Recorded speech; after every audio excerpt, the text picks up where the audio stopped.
It's time for DJ Rocky's Secret Files.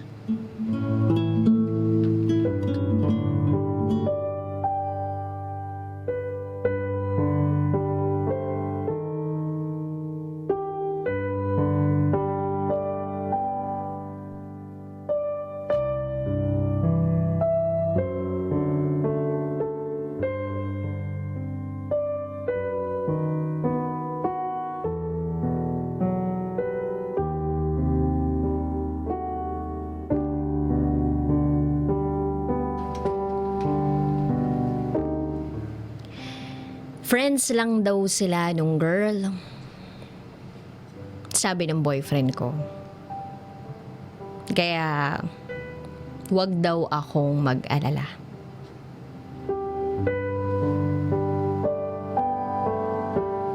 We were in a relationship for 5 years.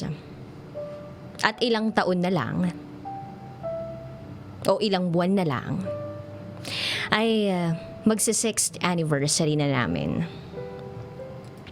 Legal kami sa family namin at nakaset na lahat ng goals namin. 1 taon na lang din at makakagraduate na kami sa college. Henry is a sweet guy. Bio and cover photo niya ako sa Facebook. Pati sa featured photos niya, mukha ko rin ang laman. Maging ang wallpaper and lock screen ng phone niya, panay pictures ko din. Everything is going well naman. Hindi rin kami madalas mag-away. Not until... Sino to? Agad na tanong ko sa kanya nang makita ang message ng isang hindi pamilyar na babae sa kanyang messenger account. Lumapit siya sa akin at saka sinabing, si Rian lang yan, mahal. Best friend ko nung elementary. Sagot ko. He gave me a look of assurance. At ang sabi niya, "Don't worry, Nessa. Ikaw lang ang mahal ko."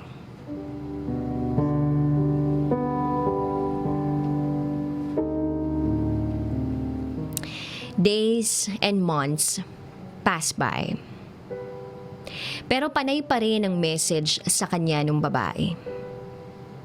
Hindi naman ako masyadong nagwo-worry kasi may tiwala ako sa kanya. Kaso, mahal, may pupuntahan lang ako Pagpapaalam niya sa akin kahit na 10 oras na ng gabi. Nagtataka ako. Tanong ko sa kanya, bakit? Saan ka pupunta? Kila Rian, mahal. May problema kasi yung tao. Kailangan niya raw ng magko-comfort sa kanya. Pagpapaliwanag niya. Sagot ko sa kanya, paano kung ayaw ko?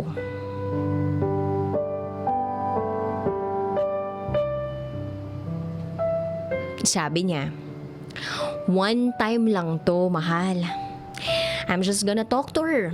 Tapos i-comfort ko siya, tapos uuwi na ako agad. Kahit na ang pangit tingnan at ang pangit pakinggan, ay pumayag pa rin ako. Promise? Tanong ko sa kanya. I promise, sagot niya sa akin.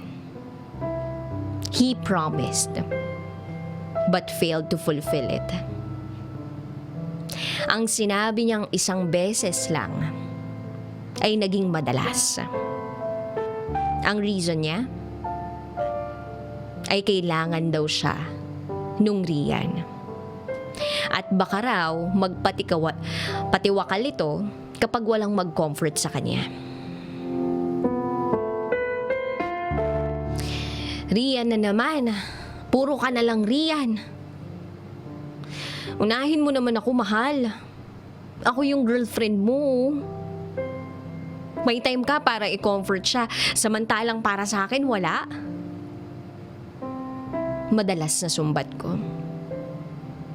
Pero tanging sagot niya lang ay, "Huwag kang mag-alala, mahal. Kailangan lang ako nung tao. No malice." Palagi akong nagseselos. Ang sasabihin lang niya sa akin ay huwag akong mag-alala dahil ako lang ang mahal niya.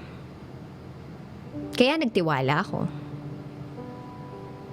Pero after nun, naging madalas ang pag-aaway namin. Naging mainitin ang ulo niya at palaging yung Rian ang kausap niya sa phone.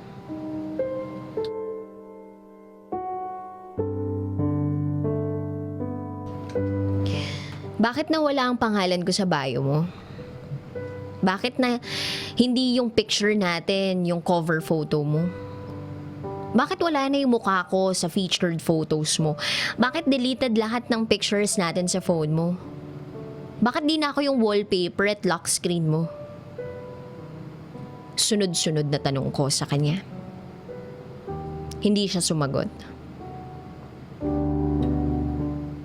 May problema ba, mahal? Tanong ko sa kanya. Corny kasi masyado. Nagmumukha akong parang baliw na baliw sa'yo. Dire-diretsyong sabi niya.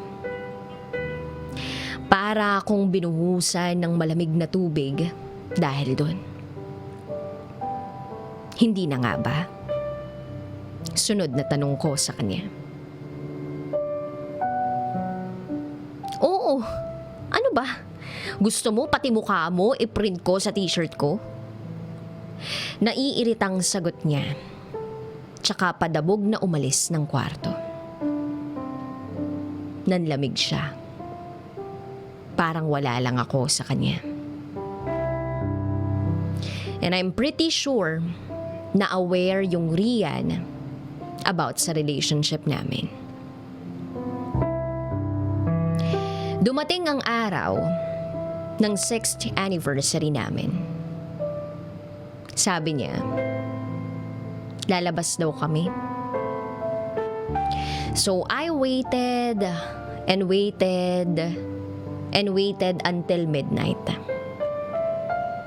Nagbaka sakali ako na baka may surprise na naman siya. Ang kaso, walang Henry na dumating. Ni anino, nor isang bouquet ng flowers. Wala. Kinabukasan, nakatanggap na lang ako ng isang mensaheng nagsasabing, break na tayo.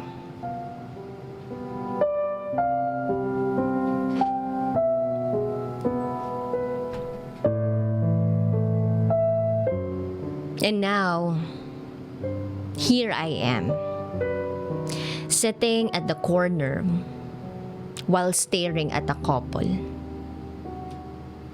They look so happy. Nagtatawanan sila. Touchy sila with each other in public.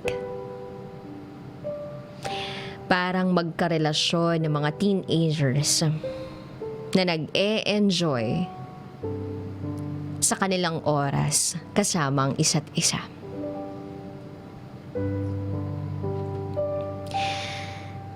Bagay sana kayo. Kaso, may relasyon kayong nasira bago kayo nabuo. I uttered. Yung nakikita kong couple na yon, the guy was Henry. At yung babae, si Rian. The girl whom he told me not to worry about is now his soon-to-be bride.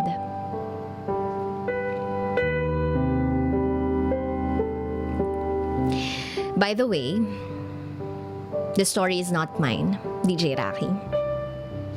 Gusto ko lang sabihin na I saw this post from Luna Lauche.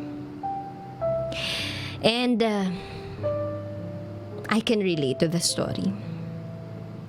I'm still feeling the pain up until this day. Dahil parehas kami ng naging sitwasyon ni Nessa. Almost 6 years na rin dapat yung relationship ko. But then umepal yung friend niya.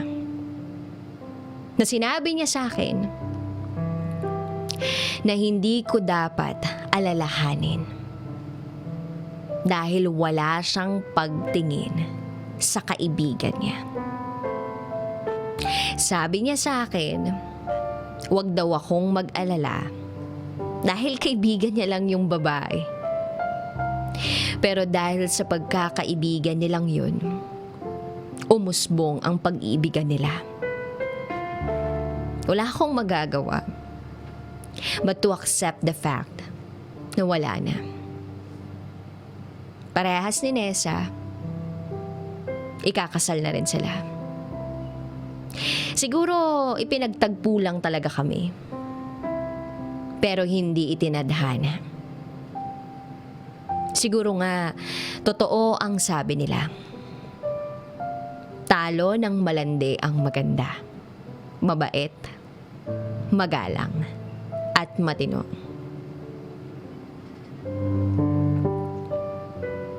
I'm still in the process of moving on. At sana matagpuan ko na rin yung the one ko. Ako si Jasmine at ito ang aking secret vow.